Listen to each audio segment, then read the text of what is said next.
The ship fell from the sky like a wounded bird. It left a trail of black smoke across the blue morning as it crashed into the ocean near the Korean coast.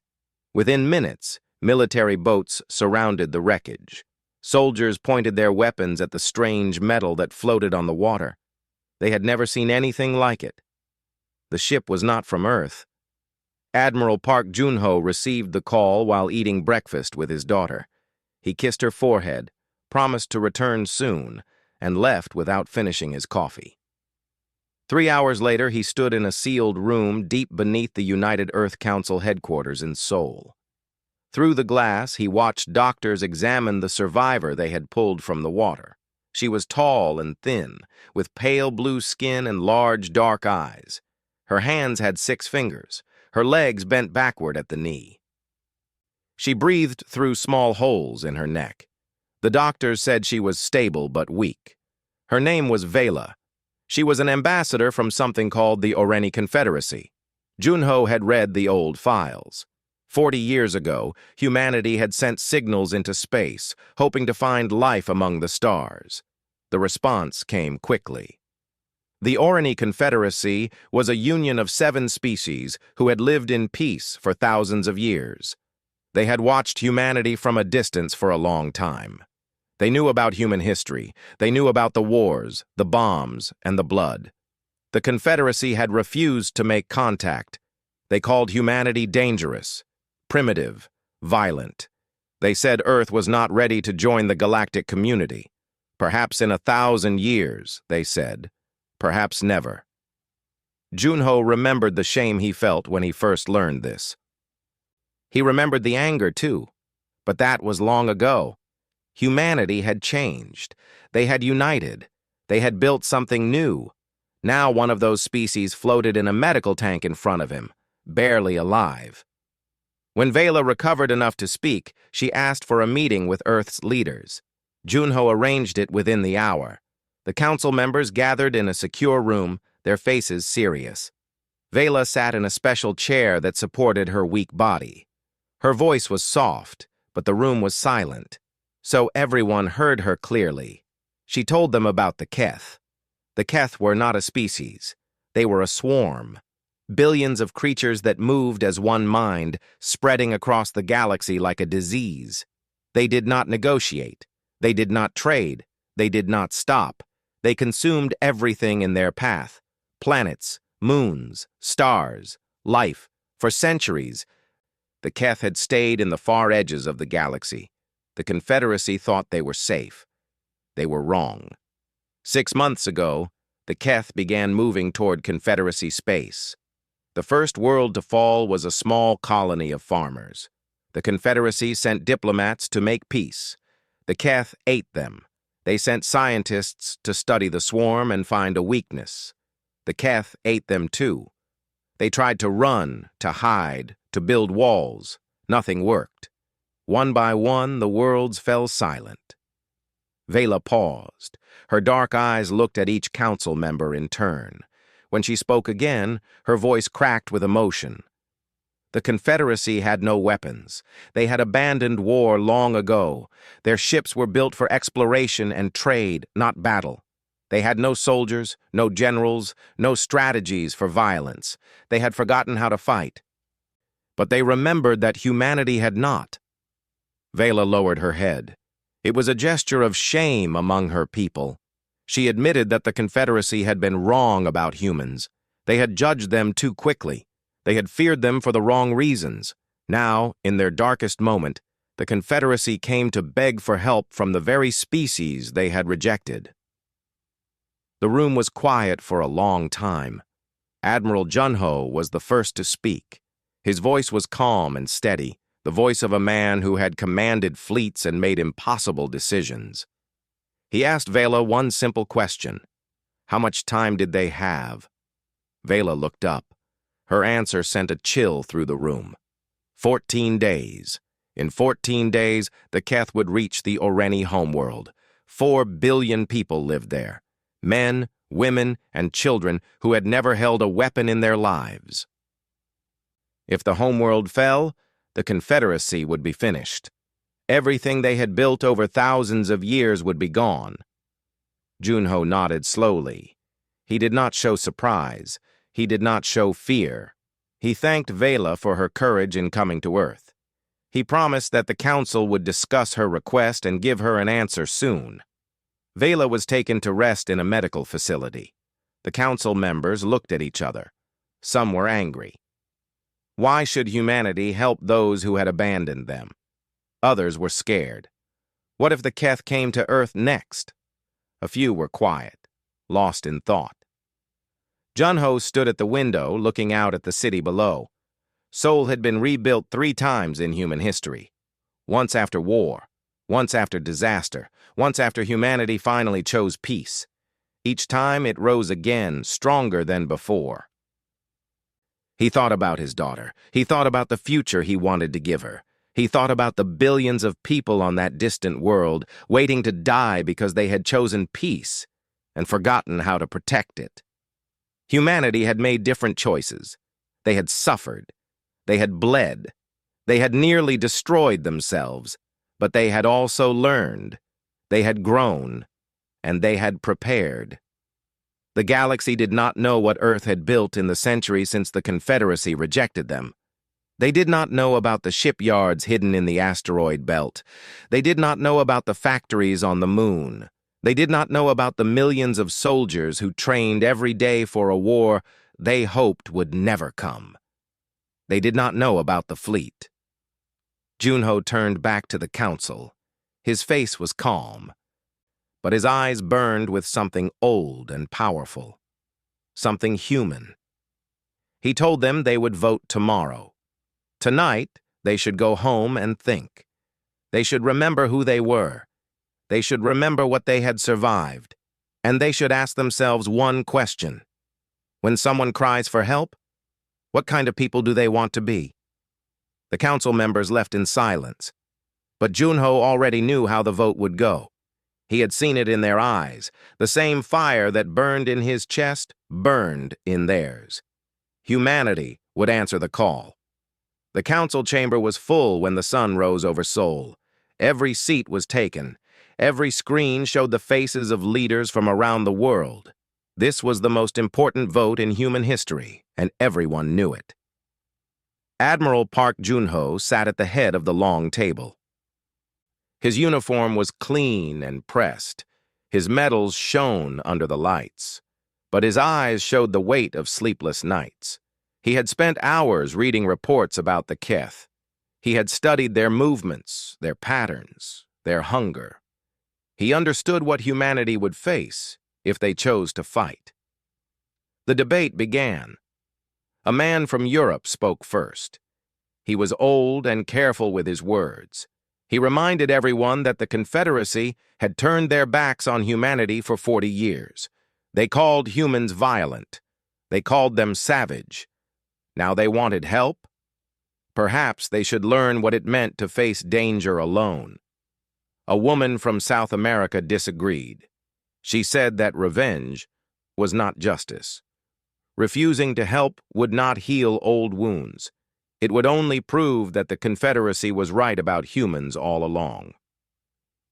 The arguments went back and forth for hours. Some spoke with anger. Some spoke with fear. Some spoke with cold logic. But the real moment came when Captain Kim Soo-jin stood to address the council. Soo-jin was 42 years old. She had served in the United Earth Fleet for 20 years. She had fought pirates in the asteroid belt. She had led rescue missions to colonies struck by disaster. She had earned every medal on her chest with blood and sacrifice. When she spoke, people listened. She did not talk about politics or strategy. She talked about history. She reminded them of the old wars, the great conflicts that had killed hundreds of millions, the bombs that had burned cities to ash, the hate that had turned neighbor against neighbor. She spoke of the long, dark years when humanity had almost destroyed itself. But then she spoke of what came after. She spoke of the moment when humans finally looked at the ruins they had made and chose to build something better. She spoke of the treaties and the handshakes. She spoke of enemies becoming friends. She spoke of the united Earth rising from the ashes of the old world. Humanity had not forgotten violence. They had transformed it. They had taken their rage and fear and pain, and they had forged it into something else. They had built a fleet, not to conquer, but to protect. They had trained soldiers not to kill, but to save. Sujin looked around the room. Her voice was steady and strong. She said that humanity knew what it meant to be helpless. They knew what it felt like to watch everything burn. That was why they had prepared. That was why they had built their ships and trained their soldiers. Not because they wanted war, but because they never wanted anyone to feel as helpless as they once had. She asked the council a simple question. If humanity refused to help, what was the point of everything they had built? What was the point of their fleet, their soldiers, their power? Were they going to sit in safety while billions died? Were they going to prove that the Confederacy was right all along? She sat down. The room was silent. Admiral Junho called for the vote. It was unanimous. Every nation, every leader, every voice said yes. Humanity would fight. What happened next shocked the galaxy. What happened next shocked even the Oreni ambassador, Vela, who watched from her hospital bed through a screen. Admiral Junho gave the order to wake the fleet. For 100 years, humanity had hidden its true strength. After the world united, they did not stop building. They did not become soft. They remembered their history too well. They knew that peace was precious, and precious things needed protection. So they built in secret. They carved shipyards into asteroids. They constructed factories on the dark side of the moon. They trained soldiers in underground bases. They designed weapons that could crack planets and shields that could stop stars. The galaxy thought humanity had a few hundred ships, old things, weak things, enough to patrol their own system and nothing more. The galaxy was wrong. The full fleet of United Earth numbered 12,000 warships, 400 carriers, 200 heavy cruisers, 50 dreadnoughts, and at the center of it all, the flagship Eternal Soul, the largest ship ever built by human hands. 2 million soldiers waited for the call, pilots, marines, engineers, medics, men and women who had trained their whole lives for this moment. The shipyards came alive. Lights turned on across the asteroid belt. Engines that had been silent for decades roared back to life. Ships rose from hidden docks like giants waking from a long sleep. Vela watched the reports with wide eyes. She had thought she understood humans. She had read their history. She had seen their wars. But she had never imagined this. In her culture, military power was a sign of barbarism. Weapons were symbols of failure. The Oreni had thrown away their swords long ago, proud of their peaceful ways. Now she watched humanity reveal an armada that could conquer the galaxy, and she felt something she had never expected. She felt hope. On the Eternal Soul, Admiral Junho gathered his senior officers. Captain Sujin would lead the vanguard, the front line of the attack. Commander Yoon Taemin, a young pilot with fast hands and a faster mind, would command the fighter wings. Chief strategist Lee Hana, a woman who could predict battles like others predicted weather, would manage all intelligence and coordination. Junho looked at his officers. They were the best humanity had to offer. They were ready. He told them the truth. The Keth outnumbered them 3-1. Their swarm tactics had crushed every defense the Confederacy had tried. Many soldiers would not come home, but he also told them what they were fighting for. Not revenge, not glory, not conquest. They were fighting because somewhere in the stars, 4 billion innocent people were waiting to die. They were fighting because someone had cried for help, and humanity had chosen to answer. Sujin smiled. It was a warrior's smile, fierce and unafraid. Taemin cracked his knuckles and said he had been waiting his whole life for a real fight. Hana nodded quietly and began her calculations. Junho gave the order. The fleet would depart in waves, moving through hyperspace toward Oreni territory. They would arrive in 13 days. One day before the Keth reached the homeworld. One day was enough. Across the fleet, soldiers prepared. They checked their weapons. They wrote letters to their families. They said prayers in 100 different languages. Some laughed, some cried, some sat in silence, thinking about what was coming. But none of them hesitated. The sleeping giant had awakened, and it was angry. The stars blurred into lines of white light as the fleet jumped into hyperspace. 12,000 ships moved as one, their engines burning bright against the darkness. It was the largest movement of military force the galaxy had ever seen, and no one outside of Earth knew it was coming. Admiral Park Jun-ho stood on the bridge of the Eternal Soul. The flagship was massive, nearly 3 kilometers long. It carried 10,000 crew members, hundreds of fighters, and enough firepower to destroy a moon. But to Jun-ho, it was not a weapon. It was a promise. He watched the tactical display. Thousands of green dots moved in formation, each one representing a ship full of soldiers who had left their homes to save strangers. He felt the weight of their lives on his shoulders. He had sent men and women to die before, but never this many. Never this far from home. Chief Strategist Lee Hana approached him with a tablet in her hands. She had been studying Keth behavior for days, analyzing every report the Confederacy had provided. Her eyes were tired, but her mind was sharp. She explained what they were facing. The Keth were not like any enemy humanity had ever fought. They did not think as individuals. They moved as one mind, millions of creatures controlled by a central intelligence. When one part of the swarm learned something, all parts learned it instantly. When one part died, the others did not mourn. They simply filled the gap. Jun-ho asked about weaknesses. Hana hesitated. The Confederacy had never found one. Their ships were too slow, their weapons too weak, their tactics too predictable. The Keth had crushed them without effort. But Hana had noticed something.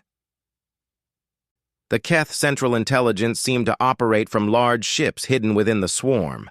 These hive carriers were the brain of the monster. If they could be destroyed, the swarm might lose its coordination. It might fall into chaos. It was a theory. Hana could not promise it would work. Jun-ho nodded. A theory was better than nothing. Elsewhere on the ship, Ambassador Vela walked through the corridors. She had recovered enough to move on her own, though she still needed a breathing device to help her damaged lungs. The doctors had offered to keep her in the medical bay, but she had refused. She wanted to see these humans up close. What she saw confused her. In the training areas, soldiers practiced combat drills. They moved with deadly precision, their weapons extensions of their bodies. They could kill with their hands, their feet, their elbows.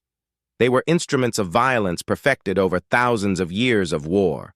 But in the rest areas, those same soldiers played games. They laughed at jokes.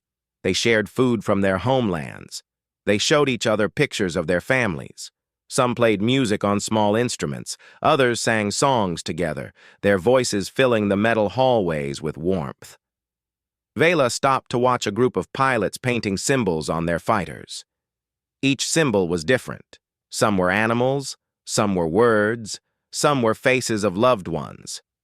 She asked Commander Yoon Taemin what the symbols meant. Taemin smiled.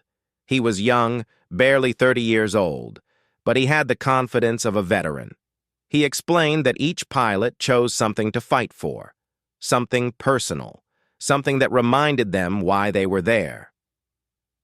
His own fighter had a small mountain painted on the side. It was a mountain near his childhood home, where he had watched the sunset with his grandmother before she died. Vela did not understand. Why would warriors decorate their weapons with memories? Why would killers surround themselves with love? Taemin looked at her for a long moment. Then he said something that stayed with her for the rest of her life. He said that humans were not fighting because they loved war. They were fighting because they loved something else more. Their families, their friends, their home, their future. War was terrible. but sometimes terrible things were necessary to protect beautiful things. Vela thought about his words as she continued through the ship. In the strategy room, Captain Kim Soo-jin reviewed battle plans with her officers. She had been given command of the vanguard, the front line that would meet the Keth first. It was the most dangerous position in the fleet. The survival rate was the lowest. Soo-jin had chosen it herself. Her officers were nervous. They had studied the reports. They had seen what the Keth did to Confederacy ships. But Soo-jin showed no fear. She walked them through the plan step by step, her voice calm and clear. The vanguard would draw the swarm into a narrow corridor between two asteroid fields. This would limit the Keth's ability to surround them. While the swarm focused on the vanguard, Taemon's fighters would strike the hive carriers from behind. If Hana's theory was correct, destroying the carriers would break the swarm's coordination. If the theory was wrong, the vanguard would die. One of her officers asked if she was afraid. Soo-jin thought for a moment. Then she said yes. She was afraid. She was afraid of failing. She was afraid of letting her soldiers down. She was afraid of dying far from home. But she was not afraid of fighting. Fighting was what she was born to do. Meanwhile, Junho received a transmission from Earth. It was a recording from his daughter. She was 14 years old, with her mother's eyes and her father's stubborn chin. She said she was proud of him. She said she knew he would save those people in the stars. She said she loved him and could not wait for him to come home. Junho watched the recording 3 times. Then he saved it in a file close to his heart. On the 11th day of the journey, the fleet dropped out of hyperspace to recalibrate their engines. For a few hours, they floated in empty space, far from any star. Junho ordered all channels opened. He wanted to speak to his soldiers. His voice reached every ship, every room, every ear in the fleet. He told them where they were going. He told them what they would face. He told them that many would not return. He did not hide the truth. He did not offer false comfort, but he also told them why they were there, not because they had been ordered, not because they wanted glory. They were there because someone had called for help. They were there because humanity had chosen to answer. They were there because that was who they were. He ended with a simple promise. He said he would be with them, in the front, in the fire, in the darkness. Whatever came, they would face it together. The fleet jumped back into hyperspace. They had 2 days left. 2 days until they reached the Oreni homeworld. 2 days until they met the swarm. The march continued. The Oreni homeworld was beautiful. Blue oceans, green forests, white clouds drifting across a gentle sky. 4 billion people lived there, going about their daily lives. Children played in parks. Farmers tended their fields. Lovers walked hand in hand beneath the sunset. None of them knew what was coming. The first sign was a darkness on the horizon of space, a shadow that grew larger with each passing hour.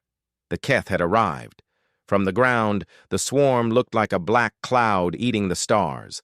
Millions of creatures moved together, their bodies blocking the light of distant suns. Their ships were ugly things, twisted metal covered in organic matter. They made no attempt at communication. They simply came. The Oreni had no fleet to stop them. Their ships were designed for trade and exploration, not war. Some tried to flee, but the Keth were faster. Some tried to hide, but the Keth found them. Families gathered in their homes. Leaders gave speeches about courage and acceptance. Priests prayed to gods who seemed very far away. Then the sky split open. 12,000 human warships tore through hyperspace and emerged above the Oreni homeworld. Their engines burned like new stars. Their hulls gleamed with the promise of violence. The people on the ground looked up in shock. They had been told that humanity was young and weak. They had been told that humanity could not help. They had been told to accept their fate. They had been told wrong. Admiral Park Junho stood on the bridge of the Eternal Soul, his eyes fixed on the tactical display. The Keth swarm filled his screen. a mass of red dots that seemed endless. But he did not blink, he did not tremble. He gave the first order. All ships, forward. The battle began. Captain Kim Soo-jin led the vanguard into the heart of the swarm. Her ship, the Gwangju, was the first to fire. Her guns lit up the darkness with streaks of white flame. Around her, 500 ships followed, their weapons joining hers in a symphony of destruction. The Keth responded instantly. Thousands of creatures turned toward the vanguard, their bodies slamming against human shields with mindless fury. They did not care about death, they only cared about feeding. But the vanguard held. Human shields were stronger than anything the Confederacy had built. Human guns fired faster, human soldiers fought smarter. For every ship the Keth destroyed, 10 Keth creatures died. Meanwhile, Commander Yoon Taemin led his fighter wings around the edge of the battle. His pilots were the best in the fleet, young men and women who had trained for years in simulators and live exercises. They flew their fighters like extensions of their own bodies. Taemin had one mission: find the hive carriers and destroy them. Chief strategist Lee Hana guided him from the Eternal Soul. Her eyes were glued to her screens, watching patterns in the swarm's movement. She was looking for the brain of the monster. There. She found it. 3 massive ships hidden in the center of the swarm. They were different from the others, larger and stranger. Organic tubes connected them to hundreds of smaller creatures. These were the hive carriers, the mind of the Keth.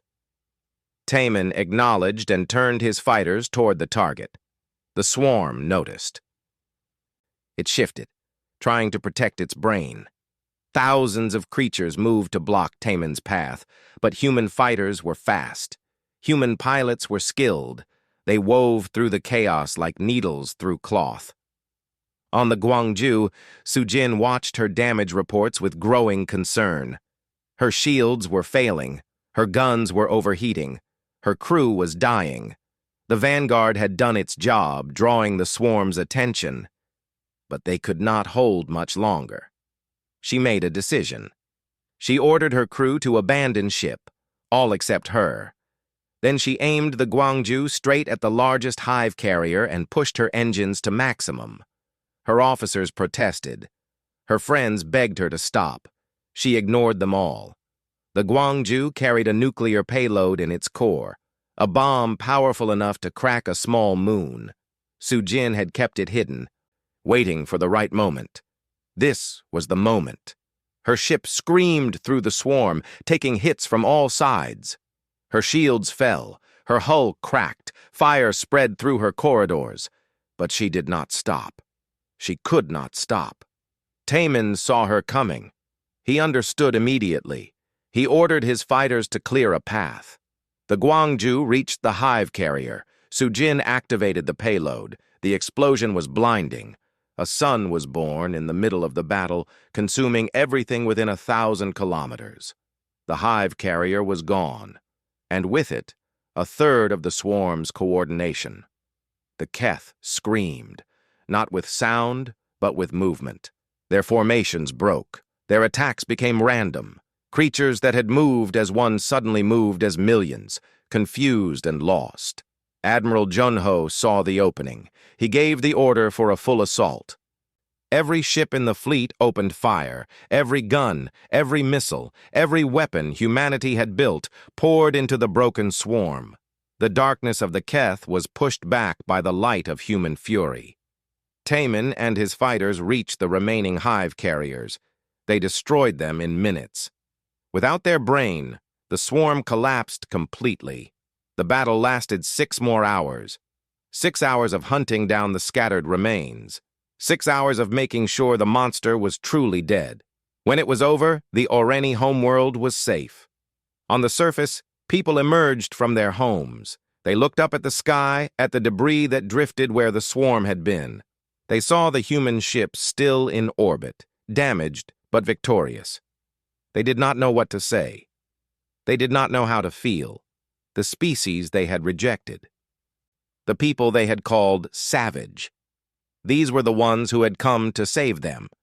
Junho received word that Sujin had survived. Barely. Her escape pod had been recovered just before the explosion. She was unconscious, her body broken in a dozen places. But she was alive. He closed his eyes and allowed himself one moment of relief. Then he opened them again. There was still work to do. The fleet began rescue operations. Human medics treated Oreni wounded. Human engineers helped repair Oreni infrastructure. Human soldiers, who had come to kill, now worked to heal. The storm had arrived, and humanity had answered it with thunder. The sky was quiet now. Where millions of Keth had swarmed, only debris remained. Broken ships drifted among the stars, slowly spreading into nothing. The great swarm was gone, scattered across the cold vacuum of space. Admiral Park Junho stood at the window of the Eternal Soul and counted his losses. 2,000 ships destroyed. 140,000 soldiers dead. Men and women who had left their homes to save strangers. Pilots who would never fly again. Medics who had given their lives treating the wounded. Engineers who had died keeping the fleet together. He knew many of their names. He had read their files. He had seen their faces. And now they were gone. Junho did not cry. He had learned long ago that commanders could not afford tears. But he felt the weight of every loss pressing down on his heart. He would carry these names for the rest of his life. On the surface of the Oreni homeworld, the celebrations had begun. 4 billion people had been saved. They filled the streets with singing and dancing. They held up pictures of human ships. They waved flags they had made overnight, decorated with the symbols of united Earth. The leaders of the Confederacy gathered in their great hall to discuss what had happened. They were 7 species, ancient and proud. They had ruled this part of the galaxy for thousands of years, and they had just been saved by the youngest species they knew. Ambassador Vela spoke to them through a transmission from the Eternal Soul. She told them everything she had seen, the hidden fleet, the brave soldiers, the way humans laughed before battle and cried after it, the way they decorated their fighters with memories of home, the way they had come not for glory or revenge, but simply because someone had asked for help. The leaders listened in silence. When Vela finished, none of them spoke for a long time. Finally, the eldest among them stood. He was an Oreni himself, over 300 years old. He had lived through the founding of the Confederacy. He had seen empires rise and fall. He had thought he understood the universe. He admitted that he had been wrong about humanity. The Confederacy had judged humans by their past. They had seen the wars, the violence, the destruction. They had decided that such a species could never be trusted. They had refused to let humanity join their community. But they had missed something important. They had missed the change. Humanity had not hidden from their violent nature. They had faced it. They had transformed it. They had turned their greatest weakness into their greatest strength. They had become something new. The elder proposed that humanity be offered a seat on the Confederacy Council, not as equals, but as leaders, as protectors, as the shield of the galaxy. The vote was unanimous. Admiral Junho received the invitation while visiting Captain Kim Soo-jin in the medical bay. She was awake now, wrapped in bandages and connected to machines, but her eyes were still sharp, and her smile was still fierce. She asked what the Confederacy wanted. Junho told her about the offer: leadership, power, control over the entire galactic community. Soo-jin was quiet for a moment. Then she asked what he planned to do. Junho sat down beside her bed. He looked at his hands, the hands that had commanded fleets and ordered soldiers to their deaths. He thought about everything humanity had been, everything they had done, everything they had become. He told her he planned to refuse. Soo-jin raised an eyebrow.